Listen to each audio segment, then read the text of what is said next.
तहरीक लब्बैक और साद रिजवी के हवाले से इमरान खान का एक बहुत बड़ा नया यू टर्न। मशहूर मौलाना मुफ्ती तारिक मसूद साहब दरबार में हाजिर।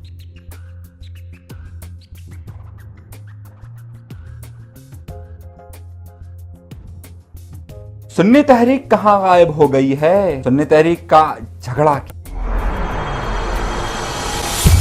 अपने प्रोग्राम का बाकायदा आगाज करते हैं अपने परवरदिगार के शुक्र से कि जिसने मुझे देखने के लिए आंख, सुनने के लिए कान, सोचने के लिए दिमाग और सबसे बढ़कर यह कि बोलने के लिए ज़बान अता की। और अल्लाह तबारक व तआला हमेशा इस ज़बान से हमें सच बोलने की तौफीक अता फरमाए, आमीन।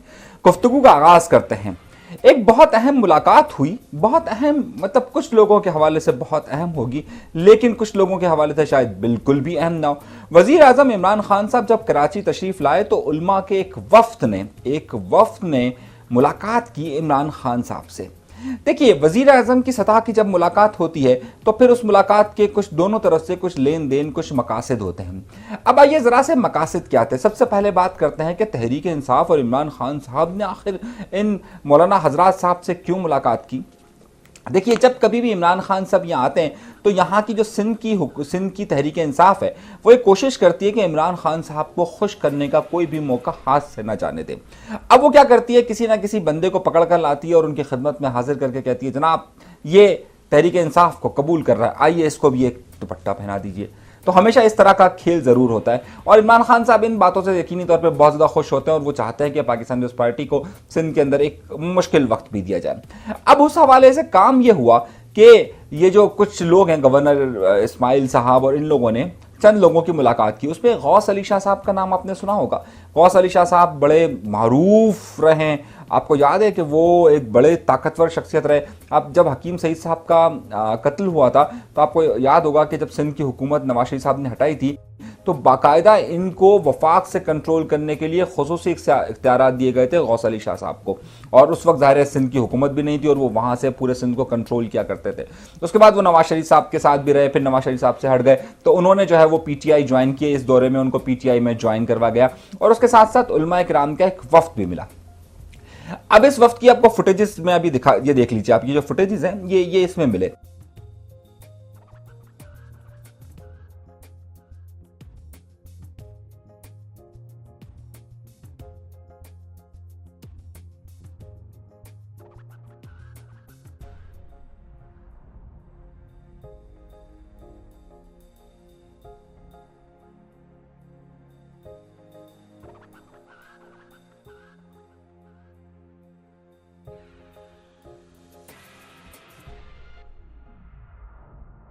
अमूमन हमारे यहाँ पर इसकी खबरें ज़्यादा नहीं आती, लेकिन ये बड़ा अहम था। अब असल इसका मकसद तो ये था कि तहरीक इंसाफ का जो है वो इनके साथ थोड़ा सा झुकाव जाहिर किया जाए और यहाँ की जो क़यादत थी वो ये इमरान खान साहब को कहना चाहती थी, देखिए उलमा इकराम भी आपके साथ कितने खुश हैं। अब उसमें कुछ उलमा इकराम जो आए थे उसमें बड़े चंद नाम में से मैं 2-4 नाम आपको बता देता हूँ जिसके साथ ख़ास खबर बनती है। एक है साहबजादा अबुल खैर ज़ुबैर साहब। साहबजादा अबुल खैर ज़ुबैर साहब का होल्ड रहा है हैदराबाद के अंदर और इनका ताल्लुक जमीयत उलमा पाकिस्तान शाह अहमद दुरानी साहब के साथ रहा है। शाह अहमद दुरानी साहब के इंतकाल के बाद ज़ाहिर है उनके बच्चे और फिर उनमें इख्तलाफात के बाद जो है वो इन्होंने अपना एक अलग ग्रुप बना लिया और उस ग्रुप का नाम रखा JUP, जमीयत उलमा पाकिस्तान दुरानी साहब। आपको कहानी में बड़ा ट्विस्ट लगेगा और थोड़ा सा मजा आएगा, जरा सुनिएगा। जमीयत उलमा पाकिस्तान अबुल खैर साहब जो है वो हैदराबाद से बड़ी नुमाइंदगी करते हैं। अभी भी इन्होंने इलेक्शन लड़ा था और अच्छे खासे वोट लिए। वहां इन्होंने जो इनकी एक प्रेस रिलीज जारी हुई और उसके बाद मैंने साहबजादा अबुल खैर साहब को फोन भी किया। साहबजादा अबुल खैर साहब ने वहां ये कहा कि जनाब हम तो आपके साथ इलेक्शन लड़ना चाहते थे इमरान खान साहब, हम चाहते थे कि सिंध के अंदर जो है खास तौर पर आपका और हमारा इत्तेहाद हो और हम यहाँ पर पाकिस्तान पीपल्स पार्टी वगैरह को एक टफ टाइम दे। आपको याद होगा इमरान खान साहब इस हवाले से कोशिश मुख्तलिफ जो कौम परस्त कादिर मक्सी और इन लोगों के साथ भी कर चुके हैं, लेकिन उसका कोई नतीजा बरामद नहीं हुआ। लेकिन साहबजादा अबुल खैर साहब की ख्वाहिश थी कि वो भी उन्होंने बड़ा तड़का लगा कर कहा कि जनाब हम चाहते हैं कि आपके साथ आएँ, लेकिन शायद आपको ये गवारा नहीं था कि मगरिब के लोग जो हैं वो आप पसंद ना करें। तो इमरान खान साहब ने कहा नहीं जी, मगरिब के लोग तो मुझे वैसे भी आपको पता है तालिबान खान वगैरह कहते हैं, इस तरह के जुमले उन्होंने कहे, लेकिन एग्जैक्टली जुमले नहीं। लेकिन उनकी ख्वाहिश ये थी, अच्छा वो बड़े खुश हुए कि भाई आइंदा दिनों में हमारा मजहबी जमात के साथ भी इलाका हो सकता है और ख़ासतौर पर हैदराबाद की सीट JUP के हवाले से बड़ी अहमियत रखती है, वो माजी में भी उनके पास रही है। अब अब वहां पर जो है वो दूसरी भी बात हुई, लेकिन मौलाना तारिक मसूद साहब, आपको मुफ्ती तारिक मसूद साहब जो हैं वो बड़े, आपको पता है, सोशल मीडिया में नज़र आते हैं। उनकी शादी की तीसरी बीवी के किस्से हों, दीगर किस्से हों, अमूमन ज़्यादा एक्टिव नज़र आते हैं। वो बहुत फ़ाल आदमी है यूट्यूब के हवाले से, और ख़ास तौर पर सोशल मीडिया के हवाले से बड़े फ़ाल है। वो भी वहाँ पर हाजिर थे, उनको ख़ास तौर पर मदऊ किया गया था। अच्छा, कहने को ये पूरा वफ़द जो है वो शायद जो है मिली कौंसल या उस हवाले से था, लेकिन ये जो है वो ख़ास तौर पर ये जो था इसमें अलग अलग लोग थे। उसमें मुफ्ती तारिक मसूद साहब भी थे, उन्होंने भी कहा। और तारिक मसूद साहब, आपको पता है, इमरान खान को ज़रा करीब समझते हैं, वो तो सिंध हुकूमत को हमेशा से बुरा कहते हैं और वो ख़ास तौर पर उनके साथ कुर्बत रखते हैं। बहरहाल वहाँ पर एक बड़ा अहम जिक्र भी हुआ जो मैंने शुरू में आपसे कहा, और वहाँ पर यह जिक्र हुआ कि बकौल मौलाना अबुल खैर मोहम्मद ज़ुबैर साहब के, जिनसे मेरी बराह रास्त गुफ्तगू हुई और मैंने उनसे इस खबर की तस्दीक चाहिए। देखिए, मैं बड़ी अहम बात कह रहा हूँ, ये मैंने उनसे तस्दीक चाहिए और मैंने उनसे कहा कि मैं आपके हवाले से ये बात चला दूं। उन्होंने कहा बिल्कुल चला दीजिए। तो उन्होंने वहाँ पर यह भी बात की कि तहरीक लब्बैक पर जो है वो आपको थोड़ा सा नजर करम करना चाहिए। तो वहाँ पर इमरान खान साहब ने कहा कि तहरीक लब्बैक, अब देखिए, अभी तक इमरान खान साहब ये कह रहे थे कि तहरीक लब्बैक की इंडिया से बातचीत, इंडिया से चल रहे ट्विटर, आपको याद होगा फवाद चौधरी साहब ने बहुत सारे मामला कहे थे, उसके बाद उनके खिलाफ ऑपरेशन भी हुआ। मैं वाहिद बंदा था जो मेरी तहरीक लब्बैक वालों से भी गुफ्तगू हुई। तो जब तहरीक लब्बैक वाले कह रहे थे कि साद रिजवी को रिहा कर दिया जाएगा, मैंने कहा था मेरे पास पक्की इन्फॉर्मेशन है, नहीं होगा। जब वहाँ पर से मुझे उन्होंने कहा कि तहरीक लब्बैक वालों ने कहा कि जनाब हमारी बात हो गई है और हम पर पाबंदी ख़त्म हो जाएगी, मैंने ये कहा था कि आपकी कमेटी की रिपोर्ट कुछ भी आए, काबीना आपको मंजूर नहीं करेगी और आप पर पाबंदी बरकरार रहेगी। उस वक्त तहरीक लब्बैक वाले जो हैं वो बहरहाल उन्होंने हमारी बात सुनी और मेरे पास पक्की खबर थी, मैंने उनको दी भी थी। अच्छा, अभी भी ये मामला हुआ, यहाँ पर इन्होंने एक नया यू टर्न ले लिया। अभी तक इमरान खान और मौजूदा हुकूमत कुछ और बात कर रही थी, लेकिन अब इन्होंने नया बयान ले लिया और इमरान खान साहब ने इस इजलास में बकौल अबुल खैर साहब के, मैं उनके साथ, उनके नाम के साथ कोट कर रहा हूँ, उनकी इजाजत के साथ, वहां पर उन्होंने ये कहा कि जनाब पुलिस के अंदर बगावत हो गई थी और हम इस बगावत को रोकने का एक ही तरीका था कि हम तहरीक लब्बैक के खिलाफ ऑपरेशन करें। चलिए, अभी तक जो बयानात आ रहे थे वो मुख्तलिफ आ रहे थे, अब इन्होंने बिल्कुल नया यू टर्न ले लिया। आपको पता है इमरान खान साहब माहिर है। अब उन्होंने कह दिया कि जनाब क्योंकि पुलिस के अंदर बगावत हो गई थी इसलिए हमने तहरीक लब्बैक पर पाबंदी लगाई।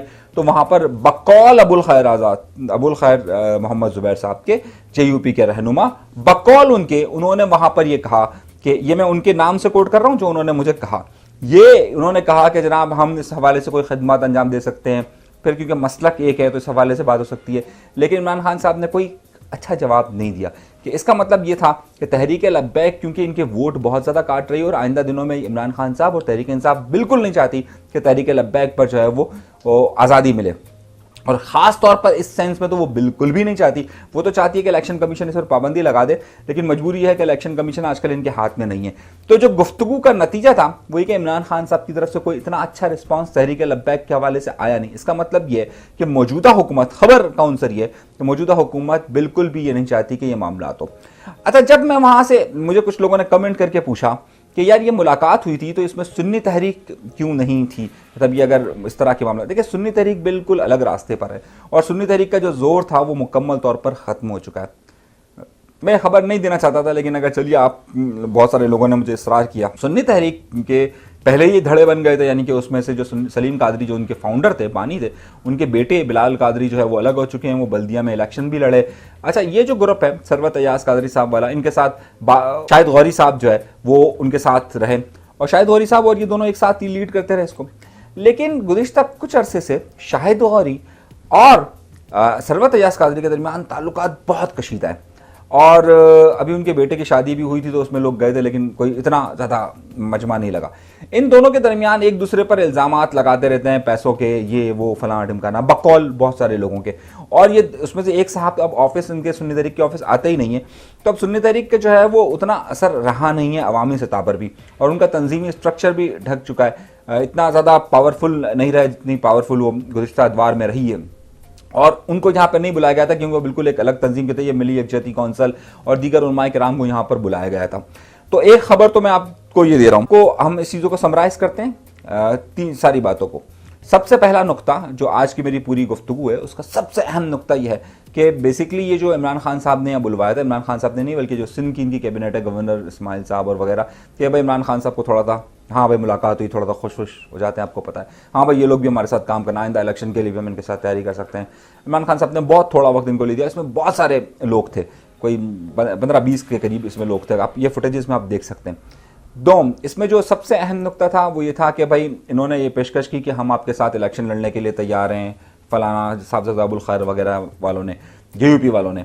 तीसरा नुक्ता इसमें यह था कि इसमें तहरीक लब्बैक के हवाले से एक नया यू टर्न लिया और ऐसा लगा कि इमरान खान साहब तहरीक लब्बैक को मजीद आगे गुंजाइश देना नहीं चाहते हैं। ये मैं आपको कंफर्म इन्फॉर्मेशन वहां से दे रहा हूं। जो बात में मौलाना मुफ्ती तारिक मसूद साहब, बड़ा मशहूर कैरेक्टर है, आपको पता है, वो भी इसमें शामिल थे। सुन्नी तहरीक शामिल नहीं है। और छठा और आखिरी पॉइंट इसमें यह कि सुन्नी तहरीक के आपस के अख्तलाफात बहुत ज़्यादा हैं और इस वजह से ये अब वो ताकत नहीं रखती और इनकी जगह जो है वो तहरीक लब्बैक मुकम्मल तौर पर ले चुकी है। अपना बहुत ज़्यादा ख्याल रखिएगा। अनीस मंसूरी को दीजिएगा इजाज़त इस बात के साथ कि बरसात हुई। अपना बहुत ज़्यादा ख्याल रखिएगा। अल्लाह ने क्या